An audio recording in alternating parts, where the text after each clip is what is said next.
The year is 624 AD. The sands of Arabia still held the echoes of a battle that had shaken the very foundations of Meccan society.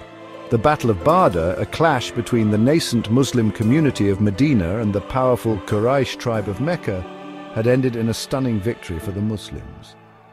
This unexpected triumph sent shockwaves through the Arabian Peninsula, challenging the established order and leaving the Quraysh humiliated and thirsting for revenge. The defeat at Badr was not just a military setback, it was a blow to their pride, their prestige, and their economic interests, creating a potent cocktail of resentment and a burning desire to restore their tarnished honor. The stage was set for another confrontation, one that would be etched in the annals of history as the Battle of Uhud. The victory at Badr had been a decisive moment for the Muslims, affirming their faith and consolidating their position in Medina. It had also demonstrated the strategic acumen and military leadership of Prophet Muhammad, who had successfully rallied his outnumbered forces against a formidable foe. However, the conflict had far-reaching consequences, igniting a bitter feud between Mecca and Medina and setting in motion a chain of events that would culminate in the bloody clash at Uhud. The defeat at Badr had wounded the Quraysh deeply, and they were determined to avenge their fallen comrades and reclaim their dominance in the region. For generations, the Quraysh had enjoyed a position of preeminence in Arabia. They controlled the Kaaba, the holiest shrine in the Arabian Peninsula, which drew pilgrims and traders from far and wide, making Mecca a bustling commercial hub. The Quraysh were proud of their lineage, their wealth, and their status as custodians of the Kaaba, and they had come to expect deference and obedience from the surrounding tribes. The rise of Islam in Medina, however, posed a direct challenge to their authority and influence. The Muslims, led by Prophet Muhammad, preached a message of monotheism and social justice that resonated with many, particularly those who felt marginalized or exploited by the existing power structures.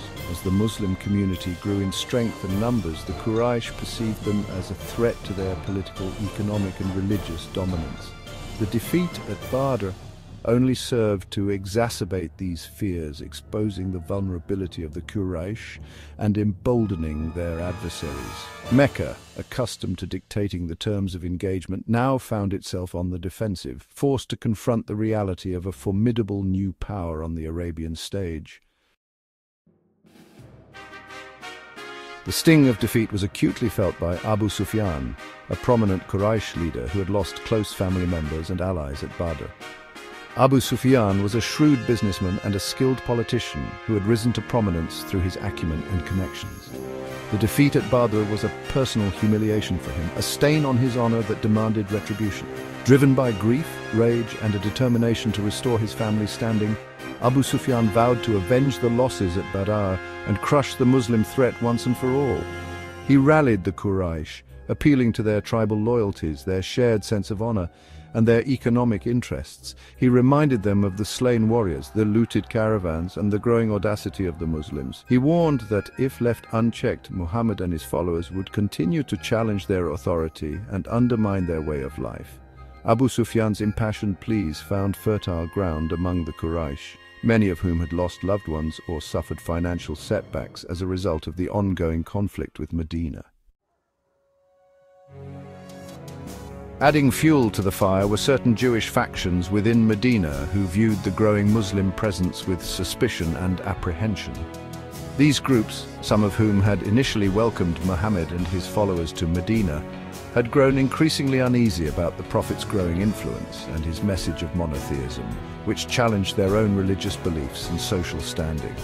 Exploiting the existing tensions between Mecca and Medina, these Jewish factions began to sow seeds of discord, whispering doubts and suspicions into the ears of the Quraysh. They reminded the Quraysh of their shared animosity towards Muhammad and his followers, suggesting that a united front could crush the Muslims and restore the old order. These overtures, motivated by a combination of religious rivalry and political expediency, played a significant role in fanning the flames of conflict and pushing the two sides closer to war.